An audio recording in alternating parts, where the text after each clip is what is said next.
नमस्कार शेतकरी मित्रांनो, कृषी साथीमध्ये आपल्या सगळ्यांचं मनापासून स्वागत आहे. एक गोष्ट विचारतो, हरभऱ्याच्या पिकातून 1.5 पट जास्त उत्पादन काढायचं गुपित माहितीये का?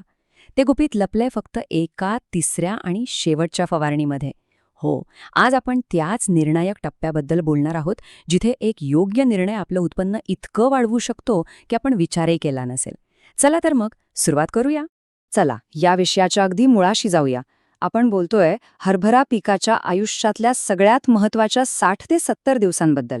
याच काळात आपलं पीक घाटे धरण्याच्या किंवा भरण्याच्या अगदी निर्णायक टप्प्यावर असतं. आणि खरं सांगायचं तर आपलं सगळ्यात जास्त लक्ष याच वेळेवर केंद्रित असलं पाहिजे. आता हा टप्पा इतका महत्त्वाचा का आहे, हे जरा समजून घेऊया. विचार करा, एक योग्य फवारणी केली ना, तर आपलं उत्पादन थेट 1.5 पटीने वाढू शकतं. पण इथे जर एक छोटीशी चूक झाली तर मोठं नुकसानही होऊ शकतं. म्हणूनच इथून पुढचा प्रत्येक निर्णय आपल्याला खूप विचारपूर्वक घ्यावा लागेल. मग एवढी मोठी संधी साधायची कशी? तर याची सगळी सुरुवात होते योग्य वेळ साधण्यापासून. एक गोष्ट कायम लक्षात ठेवा, फवारणीची वेळ कॅलेंडरच्या तारखेवर नाही ठरवायची, तर आपलं पीक आपल्याला काय सांगतंय ते बघून ठरवायची आहे. आपल्याला पिकाची भाषा समजून घ्यावीच लागेल. मग नक्की कधी फवारणी करायची? तर नीट लक्ष देऊ नये का? जेव्हा शेतात 80 ते 90% घाटे लागलेले दिसतील आणि फक्त 5 ते 10% फुलं शिल्लक असतील, तीच आहे फवारणीची अचूक वेळ.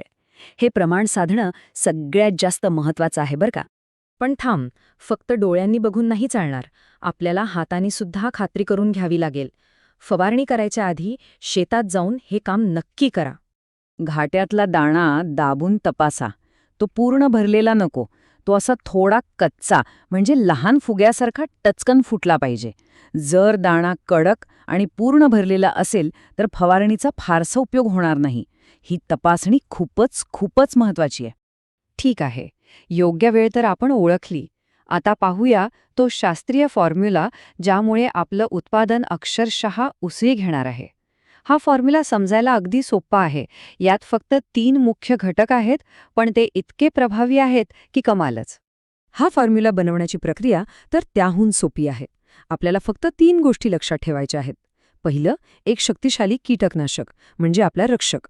दुसरं, एक विद्राव्य खत म्हणजे पिकाचा बिल्डर. आणि तिसरं, एक अत्यंत गरजेचं सूक्ष्म अन्नद्रव्य म्हणजे आपला फिनिशर. चला, आता एकेकावर सविस्तर बोलू. या अवस्थेतला आपला सगळ्यात मोठा शत्रू म्हणजे घाटेअळी. ही अळी थेट घाट्यांवर हल्ला करते आणि आतले दाणे पोखरून खाते. यामुळे उत्पादनात खूप मोठी घट येते. म्हणून या शत्रूला रोखणं आपलं पहिलं आणि सर्वात महत्त्वाचं काम आहे.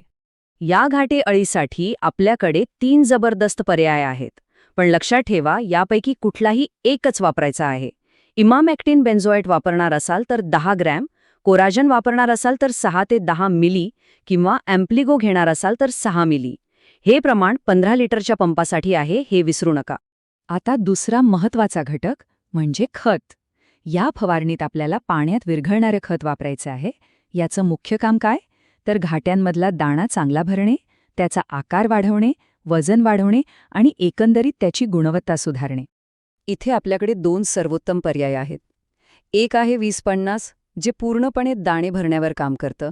आणि दुसरा, जो माझ्या मते जास्त योग्य आहे, तो म्हणजे 13-45.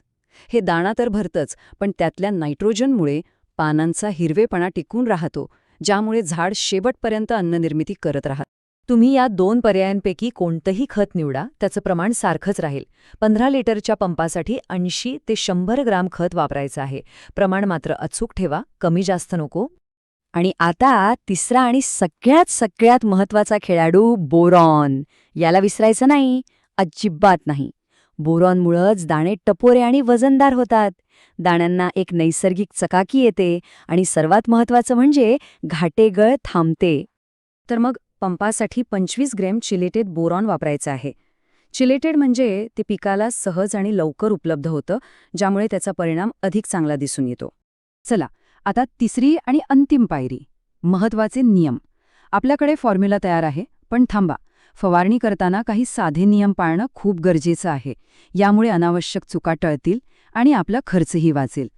एक सगळ्यात महत्त्वाचा गोल्डन रूल लक्षात ठेवा. गोंधळ करायचा नाही. प्रत्येक प्रकारातून फक्त एकच औषध घ्यायचं आहे. म्हणजे एक कीटकनाशक, एक खत आणि बोरॉन. बस.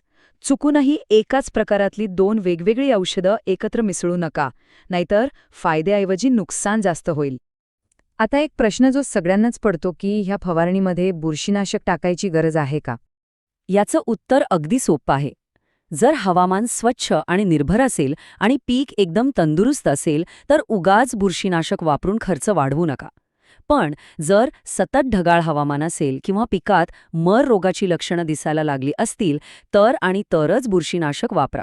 तर मग योग्य वेळ, योग्य फॉर्म्युला आणि योग्य नियम हे सगळं पाळल्यावर आपल्याला काय मिळणार? तर तेच ज्यासाठी आपण एवढी मेहनत घेतोय, जास्त उत्पादन आणि अर्थातच जास्त नफा. या सगळ्या चर्चेचा सार फक्त ह्या एका वाक्यात आहे: योग्य वेळ अधिक योग्य फॉर्म्युला बरोबर भरघोस नफा. हे साधं सोपं समीकरण लक्षात ठेवलं की ह्या हंगामात चांगलं उत्पादन मिळवण्यापासून कोणीही अडवू शकत नाही. आता जाताना फक्त एक विचार नक्की करा: या एका अचूक फवारणीमुळे मिळणारं 1.5 पट जास्त उत्पादन आपल्या शेतीसाठी आणि कुटुंबासाठी या हंगामात काय बदल घडवू शकतं, यावर नक्की विचार करा. आजच्यासाठी इतकंच. अशाच माहितीपूर्ण मार्गदर्शनासाठी कृषी साथी या आपल्या YouTube चॅनलला नक्की सबस्क्राईब करा. धन्यवाद.